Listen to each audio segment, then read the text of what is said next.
I'm going to tell you about my incredible journey from public assistance to becoming Chief International Counsel of a Fortune 500 company. I am also going to tell you the story of the incredible woman who motivated me, the acts of kindness of two individuals, and the lessons I learned from that journey. My mother is an immigrant from the Dominican Republic. She moved my sister and I to Lorain, Ohio when I was 4 and she was 2. We went to Lorain because my grandmother lived there. Her husband worked the steel plant. At that time, U.S. Steel employed approximately 13,000 individuals, many of whom were Hispanic. There was a lot of other industrial facilities throughout the area that employed thousands and thousands of people from different types of races and religions and countries in the world. Lorain, the town where I grew up, was a melting pot. There were 54 different nationalities in that town. My mother had little in the way of education. She spoke little English and had physical problems that prevented her from doing any type of physical labor. Because of that, we were forced to go on public assistance. We received approximately $1,800 a year. With that, we had to pay rent of $50 a month, utility bills, groceries. We also received food stamps. Sometimes we received cheese and peanut butter from these places that would donate it by the truckload. We'd stand in line to get that.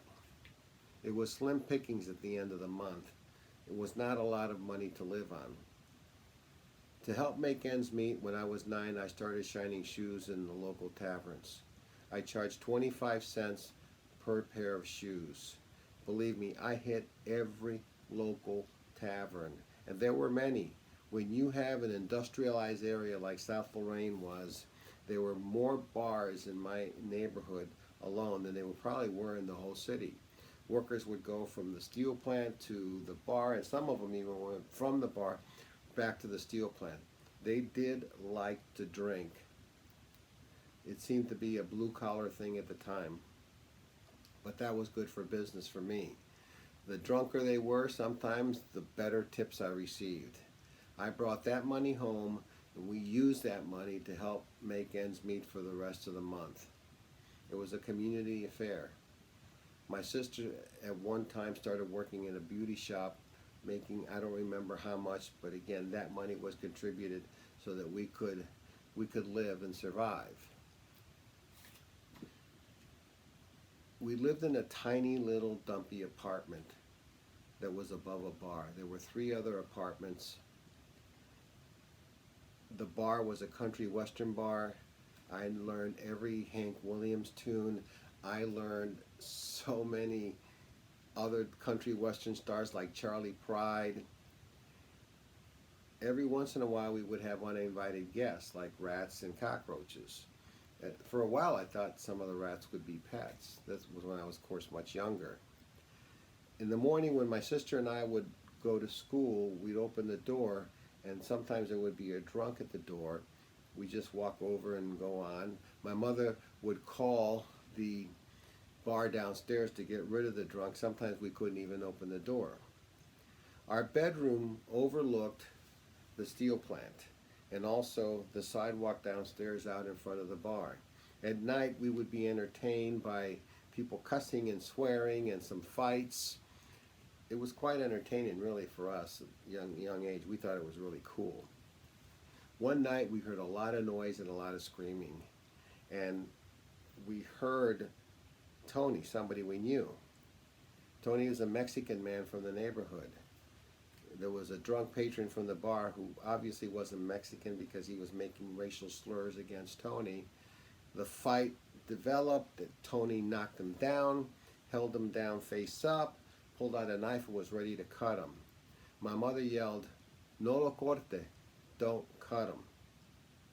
With that, he looked up, put the knife in his pocket, and ran away. When the police came, of course, we didn't know nothing because we didn't want to get Tony in trouble. The furniture we had in the apartment was whatever we can get. When the legs on the couches would break, sometimes we would get coffee cans and put them underneath to support it until we can get something else. The neighborhood was also rough. If somebody asked you, do you know Raul Rodriguez, and you said no, they would punch you. If you said yes, they would still punch you. I'd come home with fights, torn clothing. My mother would say, you got in a fight again, sometimes a black eye. I didn't start it. Well, that's great. You just ripped the clothes that we can't afford to replace for you. But I didn't start it. You never started. But it was that type of neighborhood. There was also some type of racism. You might look at me and say, you look like a guy that had white privilege. You don't have an accent, you're white. But if history has shown anything, it's that racism is not necessarily color dependent. It also can be applied against people with come from certain places, certain economic status, and at that time in South Lorraine, there was prejudice against Puerto Ricans, and I'm half Puerto Rican, we were Dominicans, we were all lumped into that. If you were Puerto Rican living in South Lorraine, the presumption was that you carried a knife. I heard the term spick so much that I just became immune to it. You know, that's the N-word for us. I learned early on never to let people bother me when they said that. They just meant nothing to me. Something I dreaded very much was report card day. I knew that I would get yelled at when I got home, and my mother would scream at the C's and D's. Although she didn't speak English very well, she knew what an A, B, C, D, and F were. But Mom, I passed. She said, do you want to be an idiot the rest of your life? Look around you, where we're at. Do you really want to do this? But Mom, I passed. Well, that didn't work, and I get a reprieve. And that happened all the way through elementary school. Finally, in the 7th grade, I decided I was going to study. I got up from my bed. I'm sitting there, and I just said, I have to study. Now let me stop here for a moment and tell you about the two individuals who provided me with this kindness that also catapulted me into this I gotta study mode. One of them was one of the drunk guys at the tavern. I'm shining his shoes. He says to me, young man, why are you shining shoes? Well, sir, I want to buy a desk and I want to save money for a bike. Really? Why do you want a desk for? Because I want to study. As I'm shining his shoes, he says, come with me. I'm going to buy you a desk. I'm so, wait a minute, I'm not going with you. Shirley, the barmaid, said, you can go, he's okay. So I went. My shoe shine kit in hand. I walked with this man for a block and a half to Mars Furniture Store, where he bought a desk for $45 at that time. That's what they cost. I had that desk until I was in my 50s. I finally gave it away to somebody because I had no place for it, but I held it for that time because that moment, that desk held a special place in my heart. The second act of kindness was Brother Cyprian Kittle. He's a brother from the local Catholic church. He's long deceased. He was a kind man. He took many of the Hispanic children under his wing. We belonged to Sacred Heart Chapel. It was primarily a Hispanic church. Only one English Mass, and it was at 9:30. Brother Cyprian took a bunch of the Hispanic kids under his wing. Some he taught how to sing. Some he taught how to play an instrument. I couldn't do either, so he taught me how to talk. Brother Cyprian, please, can I sing? No, you can't sing, Rudy. I'm sorry. It's not a gift that God gave you, but I want to teach you how to speak in public. And I would lead the Mass every Saturday at 9:30 for I don't remember how long. Please stand, please sit. We will now sing hymn number such and such. So back to the 7th grade, I decided I'm going to study. And I had no study habits. I studied and read and reread. I knew I had to do more than study. I also had to be a well-rounded individual. Remember, Brother Cyprian said, aim high. He also said, explore whatever you can. So I did things. I played football. I wasn't good at it. I did something else. When I got to high school, I studied. I was on the wrestling team. I was on the school paper. I became class president. I did everything I could to make me well-rounded because I thought at that time that that's what's going to help me get a scholarship to college. I wasn't going to be able to afford college, obviously, and unless I had a scholarship, I couldn't go. I could have perhaps gone to community college, but I wanted to go to a 4-year college. And it so happened, doing all those activities, listening to Brother Cyprian in the back of my mind, listening to my mother yelling, study, I was able to get a full ride to an undergraduate university. I did the same there. I studied. My grades were okay, but they weren't the 4.0s.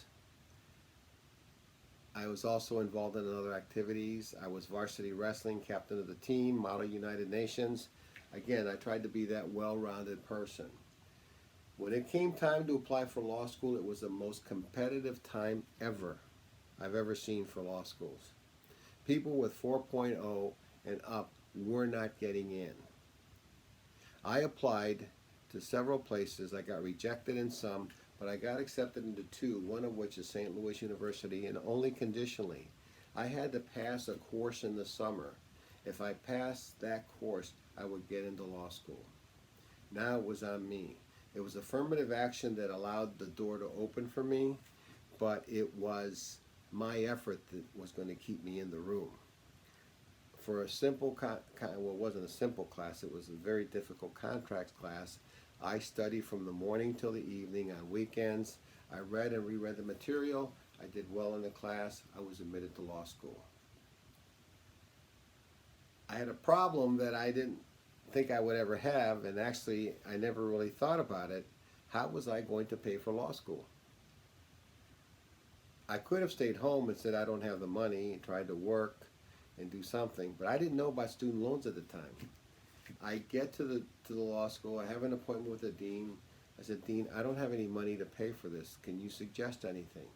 He looked at me like I had two heads. He said, go to Tower Grove Bank, get a loan. I'll defer your tuition till then. I'll give you a job in the law library at the reference desk. I found the job working at a local YMCA. That's how I got through law school. I worked 40 hours a week at both part-time jobs, studying. I still found time to do other things, but it was difficult. It was really difficult. I did not graduate at the top of my class, but I graduated. And even then, I still did things like moot court, law review. I was able to study in Amsterdam, The Hague. I was able to study in Brussels. All that because I just wanted to make it happen. Remember Brother Cyprian and my mother, study. Brother Cyprian, aim for the sky. You'll land somewhere in the middle. I followed that all the way through. When I graduated, because I didn't have the best grades in the class, I didn't think I would get a job. So I opened my practice. And I did this with two older lawyers who rented space for me, or to me actually. I paid them with my time. Whatever they gave me, I split with them. Whatever I brought in, they gave to me. Part of the fee. Now, St. Louis is a place that the question you're asked is, what does your father do and where'd you go to high school? You are not asked, where'd you go to college? I told people I went to Cleveland, so they thought I was from Cleveland High School. Oh, you're from around here. I hung out a shingle without knowing anybody, and thank God I was able to build a very successful practice as a solo person, having a few partners here and there, but I was able to build it. I did whatever came in the door and could pay a fee. Criminal cases, civil cases, trials, traffic tickets, divorces. At a certain point in time, I started doing international adoption and also some international law. I represented some small to medium-sized companies who did work in Ecuador, Mexico, primarily because of my ability to speak Spanish. The international adoptions helped me with understanding really civil law systems quite well. I learned how to operate through multiple cultures that aren't my own. It was quite a learning experience. Sometime in 2006, I get a call from the GC of a Fortune 500 company who asked me to come down to the headquarters.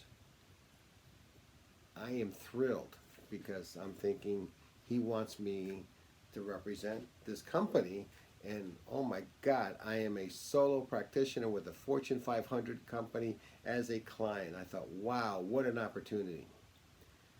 While I'm there, I'm meeting with this group of people whom I did not know at the time was the C-suite. Thank God I didn't know, because I spoke pretty bluntly. I mean, bluntly. I told them, you're doing this all wrong. If I were you, I would do 1, 2, 3, 4, and then after 1, 2, 3, and 4 is done, I would then do 5, 6, and 7. They say thank you. Afterwards, 5 minutes later, he asked me, what would it take for you to do this for us full time? I said, really? Are you serious? I started to put some doubt into myself. I don't know that I can do this. I know nothing about title insurance, and I've never worked for anybody. You realize who you're asking to come do this for you. We'll teach you title insurance. We're more interested in your language abilities and what you know about overseas matters. We promise we'll make it worth your while. You don't have to leave St. Louis because you'll be on a plane most of the time. Just one thing, by the way, don't make me stupid. Don't make me look stupid. I'm thinking, oh my God, no pressure. 5 minutes, yes, I'm going to do it. And that's when I started working for the Fortune 500 company. At first I thought, I don't have the pedigree some of these people do. There are a lot of freaky smart people in my company. But I thought, I'm just going to do it. I learned a very valuable lesson in this journey. And that is that everything you do from the moment you're born, elementary school, high school, your life experience, all that experience is never wasted. All the things that I did that you might think at first blush have nothing to do with the Fortune 500 company. What does international adoptions have to do with the Fortune 500 company? Believe it or not, it does. It helped me meander through these complicated systems. It helped me deal with human emotions. All the tragedies I've had in my life helped me for dispute resolution, helped me with managing the politics of a company sometimes. I've always been fortunate that I've been able to work well with everybody. It's a great company to work for. Knowledge is not wasted. That's one of the biggest lessons I learned from my journey. Whatever it is you do, at some point or another, you are going to use it. I've been with the company now going on 16 years. The lesson, additional lesson from this journey is learn to love what you're doing. From that day in 7th grade when I decided I was going to be a lawyer, that's what I wanted, and that's what makes me happy.